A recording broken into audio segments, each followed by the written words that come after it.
Morning students, today will start isomorphic vector space. आज हम isomorphic vector space पढ़ेंगे। Isomorphic का मतलब होता है कि iso means same, morphic means form, same form, और हम बोल सकते हैं कि same algebraic structure. Algebraic structure algebraic structure का यहाँ पे मतलब है ऑपरेशंस। हमने पढ़ा था कि जो वेक्टर स्पेस V है और वेक्टर स्पेस W है, ये सेम फील्ड के ऊपर है। इनके ऊपर कॉम्पोजिशन है V जो सेट है under external composition dot and internal composition plus, and same here. दोनों ही सेम अलजेब्रिक स्ट्रक्चर है।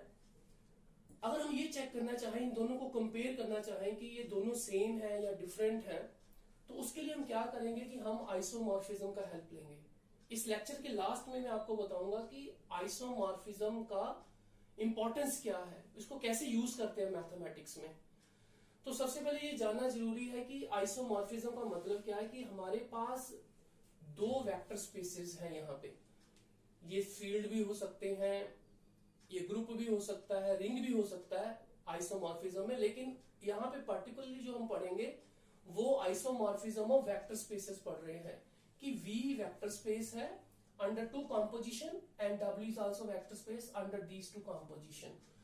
V और W दोनों सेम है या नहीं है, उसके लिए हम यूज करते हैं एक मैपिंग जो V से W तक होगा। अगर ये मैपिंग 1-1 है, अगर ये मैपिंग ऑन-टू है, और F is a linear transformation. Linear transformation means कि F alpha u plus beta v is equal to alpha of F u plus beta of F v for all alpha beta belongs to field and u v belongs to vector space. उनको compare करने के लिए पढ़ेंगे कि अगर मेरे पास एक V vector space है, एक W वेक्टर स्पेस है, ये दोनों ही वेक्टर स्पेसेस हैं। अगर मैं इनको कंपेयर करना चाहूं तो उसको कंपेयर करने के लिए हम कैसे कंपेयर करते हैं, उसके लिए हम यूज करते हैं आइसोमॉर्फिक वेक्टर स्पेस। कि अगर दो वेक्टर स्पेस एक जैसे हैं तो कैसे पता चलेगा। उसके लिए जरूरी है कि हम एक मैपिंग डिफाइन कर सकें V से W तक जो 1-1 है, ऑन-टू है और होमोमॉर्फिज्म है। Homomorphism means F of U plus V is equal to Fu of Fv and F of alpha V is equal to F of this one. Okay, अगर कोई भी वेक्टर स्पेस के ऊपर एक फंक्शन डिफाइन कर दे जो 1-1 भी है, ऑन-टू भी है, होमोमॉर्फिज्म भी फॉलो कर रहा है, तो हम बोलते हैं कि V जो है वो आइसोमॉर्फिक है W के। यानी कि V W जैसा ही है। V is almost equal to W. V is almost equal to W.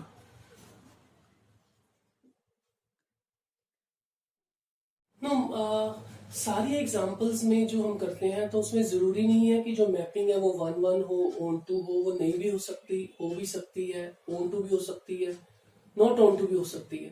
तो I am taking certain examples.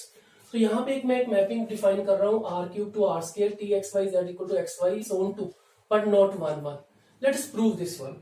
Now what is the meaning of t is 1-1? 1-1 को बोलते हैं हम इंजेक्टिव मैपिंग। इंजेक्टिव का मतलब होता है कि डिस्टिंक्ट एलिमेंट का डिस्टिंक्ट इमेजेस आएगा। कि अगर एलिमेंट डिस्टिंक्ट है, अगर x और y डिफरेंट है, तो this implies fx is not equal to fy। कि अगर एलिमेंट डिफरेंट है तो उनका इमेज भी डिफरेंट आएगा। और इसका अगर हम दूसरा पार्ट लिखें तो उसका मतलब ये भी हो सकता है कि अगर इमेजेस इक्वल है, अगर इमेजेस इक्वल है तो then this should imply x equal to y। ये रिजल्ट बहुत यूज करते हैं, बहुत सारे क्वेश्चंस में हम यही रिजल्ट यूज करते हैं कि अगर इमेजेस इक्वल है तो एलिमेंट भी इक्वल आना चाहिए। अब ये 1-1 नहीं है, this mapping is not 1-1। How to show that this is not 1-1? अगर तो वो 1-1 होगा तो fx fy लेके x y के इक्वल कर लेंगे। अगर वो 1-1 नहीं होगा तो हमें एक काउंटर एग्जांपल देनी पड़ेगी जो ये रिजल्ट शो नहीं करेगी। क्योंकि इस इमेज में z का कोई इफेक्ट नहीं है, एक्स वाई का आ रहा है, तो इसलिए मैं एक्स वाई के सेम कंपोनेंट ले रहा हूं, T1 2 3 एंड T1 2 4। 1 2 का इमेज क्या आएगा? According to this mapping image is x and y, so this is 1 2 and इसका इमेज भी क्या आएगा? 1 2. दोनों का इमेज सेम आ गया. Image is same but elements are different.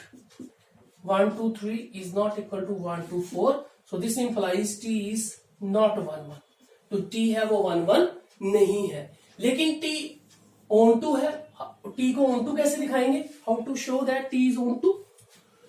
t को onto शो करने के लिए हम क्या करेंगे? onto शो करने का तरीका है कि हमें onto का मतलब है कि जो इसका रेंज है वो आर स्केयर के इक्वल है. तो this is very very important for onto. अगर हमें मैपिंग को onto प्रूव करना है तो हमें इसका जो रेंज है that is range is equal to the range of t is equal to codomain. That should be equal to codomain. एक तरीका तो ये वाला है codomain of R square, और दूसरा तरीका जो हम छोटी क्लासों से करते हैं वो ये है कि यहां से हम कोई एलिमेंट लेंगे, आर स्केयर का कोई एलिमेंट लेंगे, let v is any element of R square. तो इसका जो प्री इमेज है that is there should exist some element x y z. उसका जो t इमेज है ये आना चाहिए, that is t x y z. अगर हम इसको थोड़ा सा चेंज कर लें, हम इसको लिख लें ए बी, तो यानी कि क्या लिखेंगे कि x y z should be equal to A B. Okay, so x y z equal to A B means x y z का इमेज क्या है? That is x y.